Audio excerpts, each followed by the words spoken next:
Honorable Speaker, sir, my esteemed colleagues in the 18th Lok Sabha, I stand here on behalf of my party. Mr. Prime Minister, Honorable Prime Minister, I would really request you, since you've been here for the better half of 1 hour, ये भी सुनते हुए जाइए sir, डरिए मत, sir, डरिए मत, 2 बार आ गए sir. You came to my area twice during the campaign, sir. आज तो सुन के जाइए sir. Never mind, my bad luck. Honorable Speaker, sir, Rahul, said, Honorable Speaker, sir, my esteemed colleagues in this newly constituted 18th Lok Sabha, I stand here on behalf of my party, the All India Trinamool Congress. कोई बात नहीं, वो मेरे LOP है, वो already मुझे सुन चुके हैं, वो मेरे LOP है. Honorable Speaker, sir, my esteemed colleagues, in this 18th Lok Sabha, I stand here on behalf of my party, the All India Trinamool Congress, to speak on the Honorable President's address. The last time I stood here, sir, I was not allowed to speak. आप लोगों ने अरे let me finish. Dimple, let me finish. Guys, ignore. Let me finish. हाँ, जिसको जाना है, please जाइए, no problem. The last time I stood here, I was not allowed to speak. But the ruling party has paid a very heavy price for throttling the voice of one MP. मुझे बैठाने का चक्कर में जनता ने आपके 63 सदस्यों 63 जन को परमानेंटली बैठा दिया. You have gone down from 303 to 240. In my maiden speech in the Lok Sabha in June 2019, I spoke on the 7 signs of fascism that were taking over this country. 5 years to the date, on June 27, 2024, this House saw the unprecedented scene of the marshals welcoming the President of India, the Honorable President, with a Sengol in their hand. The Sengol is a symbol of the supreme authority of a monarch.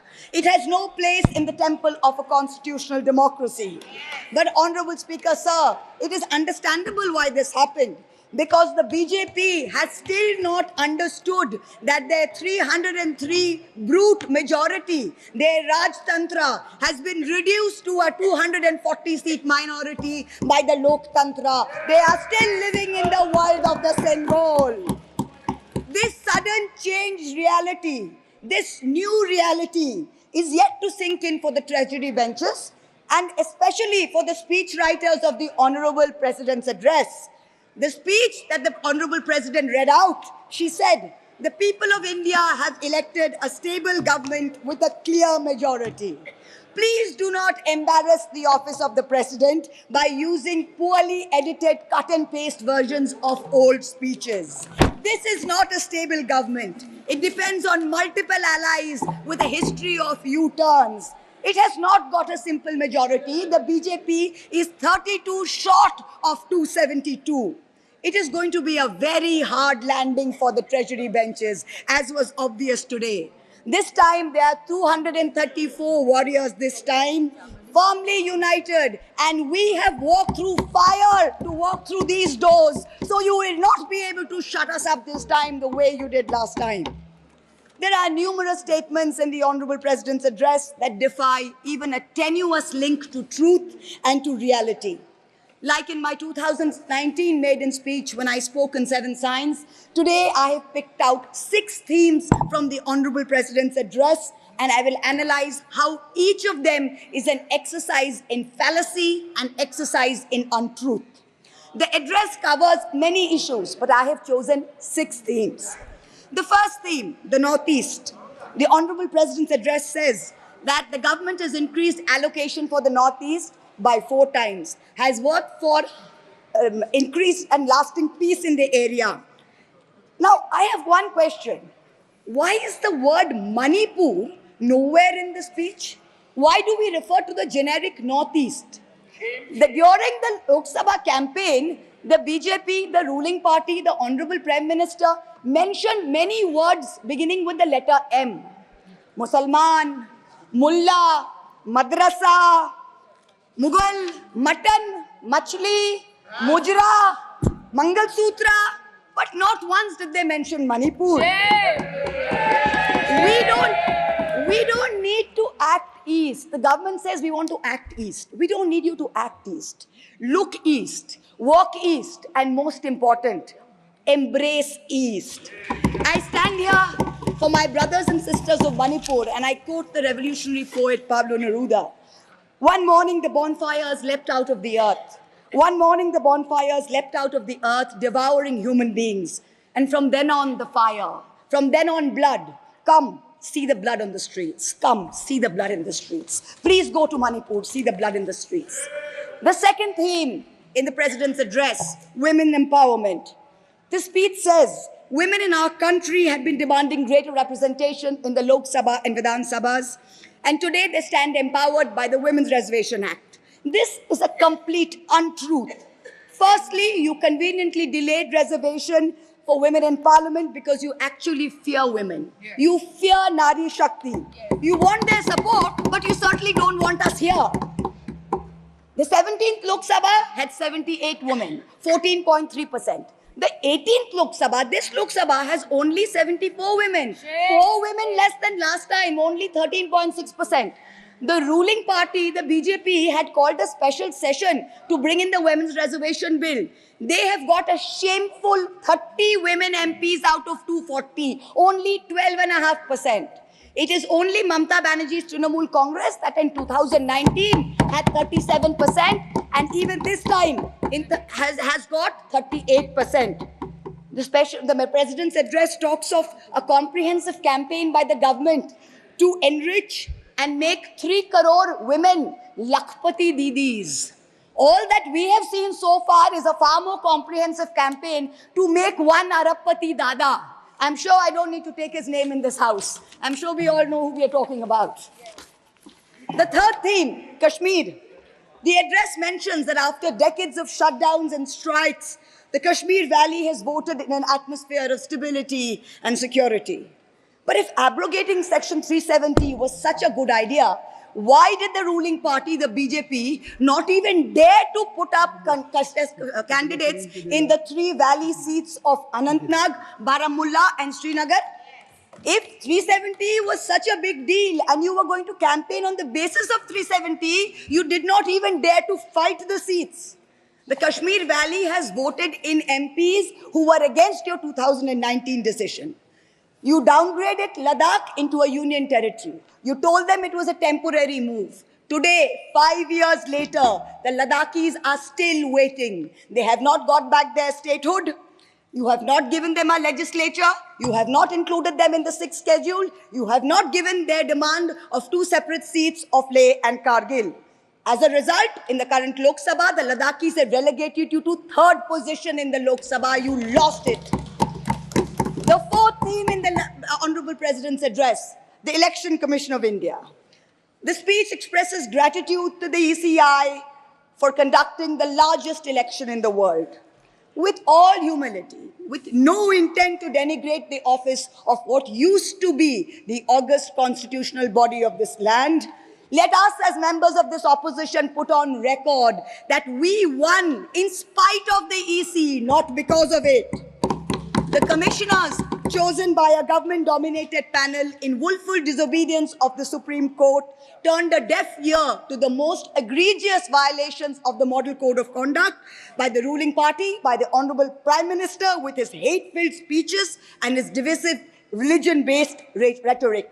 This country has been ashamed and disgusted by the language used against minorities during this campaign. This election will go down in history where an eager and compliant election commission turned a blind eye and a deaf ear against the excesses of the ruling party when the MCC was in effect. Opposition leaders were arrested, party accounts were frozen, ED and CBI even came into our election offices with impunity. Ultimately, the voters took charge and they said, "Bahut ho gaya. Enough is enough." The 5th theme, and here I have to commend the speechwriter's very dark, almost macabre sense of humor. The Indian Railways. aviation and infrastructure. The address says that work on the Ahmedabad-Mumbai bullet train is going on at a fast pace, and Indian Railways is doing feasibility studies for bullet train corridors in the north, in the south, in the east of India. Now I'm going to ask the government a question. Why are you, Honorable Chairperson? Is this a cruel joke? You are sanctioning 1,08,000 crores, 1,08,000 crores for one single Mumbai-Ahmedabad bullet train. A basic high-speed rail network costs 200 crores per kilometer. The Indian Railways is touting the Kavach anti-collision system. It's an automatic train protection system as the cheapest in the world, says 50 lakhs per kilometers is the cost. The total rail tracks in India is roughly about 126,000 kilometers. So the cost of covering all of India with Kavach is going to be 63,000 crores. All of India's Kavach costs 63,000 and one single Ahmedabad-Mumbai bullet train costs 1,08,000. Please look at the numbers. Last June in Balasore, 3 trains collided, 296 people died. The ministry said Kavach was not operational on that route. Last week, Kanchenjunga Express collided with a goods train in New Jalpaiguri. 10 people died. Again, the ministry said Kavach is not operational on the route. The Economic Times had a survey which said at the current level of funding, it will take 50 years for all of India to be covered under Kavach. And you're telling us about bullet trains. And please don't start shouting about what it was during Nehru's time. We don't know and we don't care. False equivalences cannot take the place of real body bags. The address mentions about how India is apparently the 3rd largest domestic aviation hub of the world. In truth, India's airports have become domestic hazard hubs. First in Jabalpur, then in Delhi, then in Rajkot. Newly constructed airports have canopies falling down, killing people.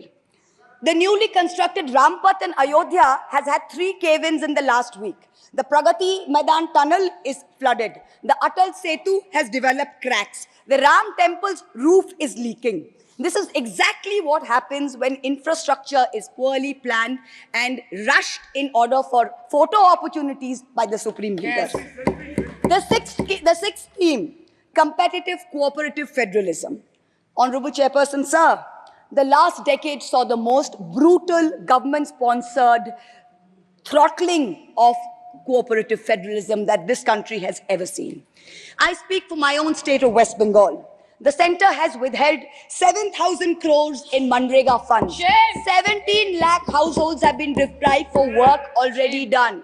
It has held back 8,200 crores under the rural housing scheme, over 11 lakh houses sanctioned but not paid.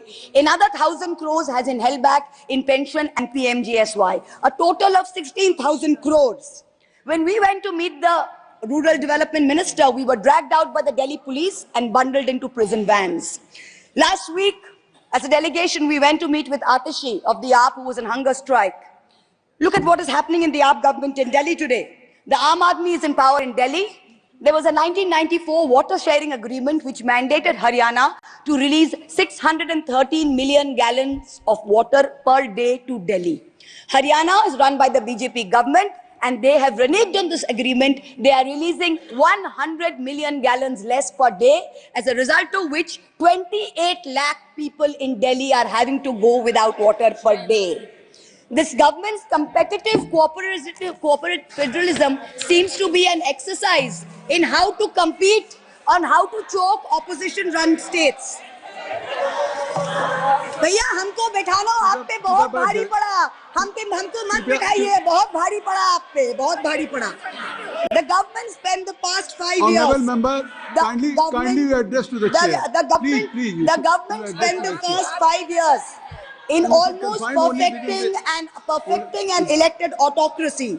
And by the end of 2023, this government had reached the pinnacle of their arrogance, where this parliamentary democracy was replaced by a monstrous super cult, the cult of the supreme leader, the non-biological leader born of the Paramatma, who stood in this house and proclaimed, "Ab ke baar 400 par, and ek akela kitno pe bhari pada." This was the turning point. This was the turning point when the destiny of the ruling party changed.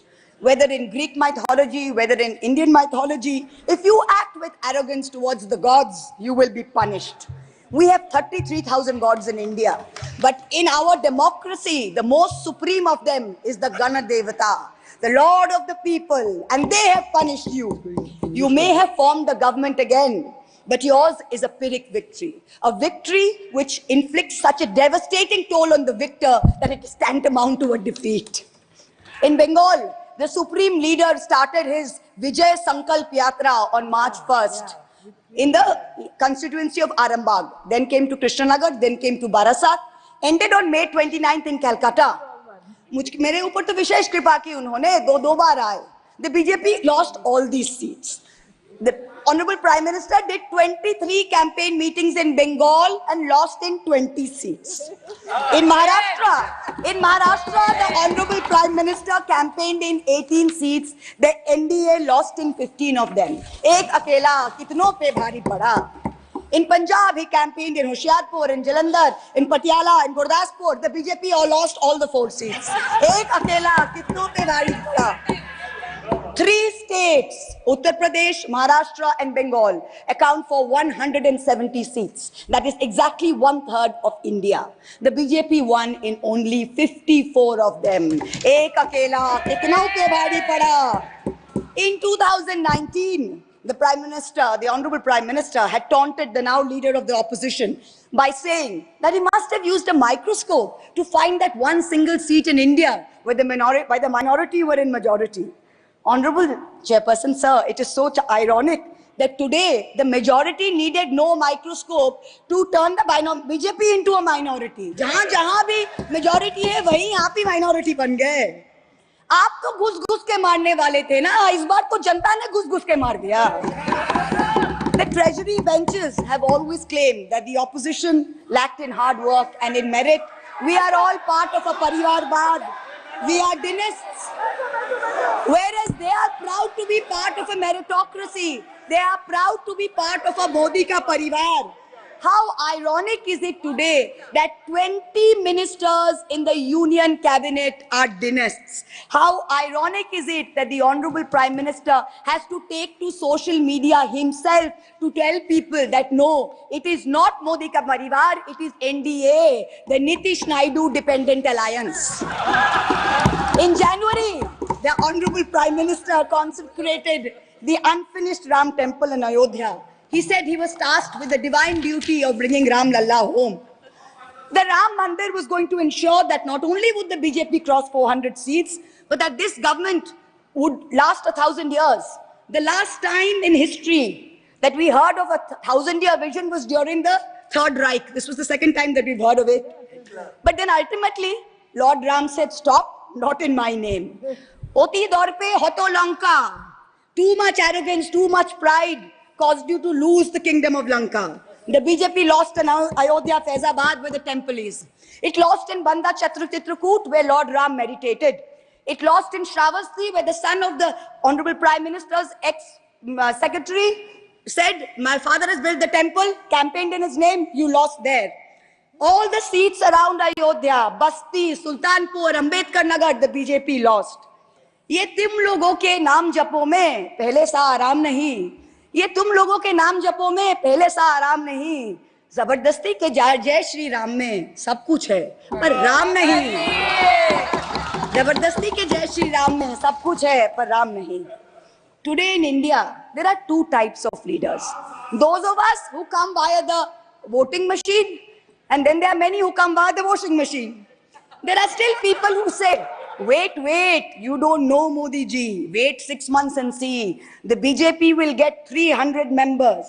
To them I say, no, this will not happen this time. Because every potential turncoat will have to choose between temporary greed of fear and between permanently becoming politically irrelevant. So you can offer you can accept a temporary offer of a ministry. You can accept a temporary settlement of an existing trumped up CBI or ED case, and you can switch parties. But when you go back to the electorate will punish you. Most turncoats have been punished by the electorate. Also this time, India has very large, solid bloc components. So Congress has 100 seats. SP has 37 seats. Trinamool has 29 seats. DMK has 22 seats. NCP and UPTA have 17 seats. So this is not a ragtag bunch of members that you can lure away. This is a solid bloc. So yes, it's a question of time. But the question is not whether they will get 300. The question is when people will join us and we will cross 272. The ruling party's politics have always been along the lines of religious hate and ethnic divisiveness. But even at the height of their power, when they got 303 seats, 1 out of 2 Hindus had not voted for the BJP. This time, even in their core Hindi heartland, their core voters have deserted them. The Muslims in India, over 250 of them, called infiltrators, called terrorists in the land of their birth, waited silently, patiently, and bided their time. And in one voice during this election, in every state, they stood up and they told the government, and I quote the poet Puneet Sharma, "Hindustan se mera seedha rishta hai. तुम कौन हो बे? तुम कौन हो बे? क्यों बतलाऊं तुमको कितना गहरा है?" The Dalits, whom the BJP paid lip service to for so many years, realized that even the talk of 400 seats meant that Baba Sahib Ambedkar's constitution was in danger, and they deserted the party. The Marathas, whom the BJP coalition had tried so desperately to woo, realized that their promises were worth nothing. The BJP and its allies lost 7 out of 8 seats in Marathwad. The Jats, the careers of their youth at risk with this ill-conceived Agniveer scheme, their farming livelihoods threatened, their female wrestlers manhandled. They vented their ire at the ballot box. Ultimately, it was the BJP's policies of exclusion, not inclusion. You wanted to exclude everybody, and that was your undoing. You didn't need Muslims. You trampled on Dalits. You ignored farmers. You ignored Jats. You marginalized Kashmiris. Well, they consolidated their voice during this election pan-India, and today they don't do. That's the message they've given you during this election. ये देश ही अपना हासिल है जहां राम प्रसाद भी बिस्मिल है. मिट्टी को कैसे बांटोगे? सबका ही खून तो शामिल है. That's what they said. You can't divide us. You can't do it anymore. This new India, this new frame of reference is going to be very hard for a lot of interest groups. Perhaps the first casualty is the legacy media. The Godi media was its own worst victim. The brown-nosing TV anchors and online trolls lied, spread fake information, amplified the government's propaganda. So-called psephologists who actually had printing contracts from the government of India were on TV 24/7 acting like the election was a done deal. There was no need for voting. The BJP had already won. Media moguls organized conclaves where they prostrated themselves before the Vishwa Guru.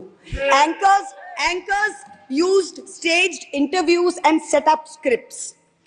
In short, the media had lost all credibility. So when you asked the people during surveys which way they voted, they didn't trust you and they didn't tell you the truth, which is why you got it wrong. Ram Kamal Jha, the editor of the Indian Express, remarked that some media owners were so comfortable on their knees that it hurts to stand up. To them we say, please stay where you are. There is a new generation of journalists in India today with spine, with integrity, and with courage. A media you have done your best to silence with fake cases and attempts and censorship, but they have survived and they will thrive in the digital space. I will also touch upon another pillar in our democracy, the judiciary. 2 days ago, the Honorable Chief Justice of India, while on a visit to Calcutta, remarked that judges were not deities. They are here to dispense justice with compassion. Just as one can't be partly pregnant, you either are or you're not. Justice and democracy too must be absolute. They cannot partly be in effect. The retirement age for High Court justices is 62, and the retirement age for Supreme Court judges is 65. Now, this has unfortunately contributed to High Court judges kowtowing to the Supreme Court Collegium and to the government for a last-minute elevation to be able to serve for 3 more years and then qualify for further sinecures, such as the head of the Lokpal, the head of the National Human Rights Commission, chairman of various tribunals. It has come to such a state that opposition leaders framed in politically motivated cases are denied in bail and denied justice simply because judges are even scared to touch their case for fear of offending the government.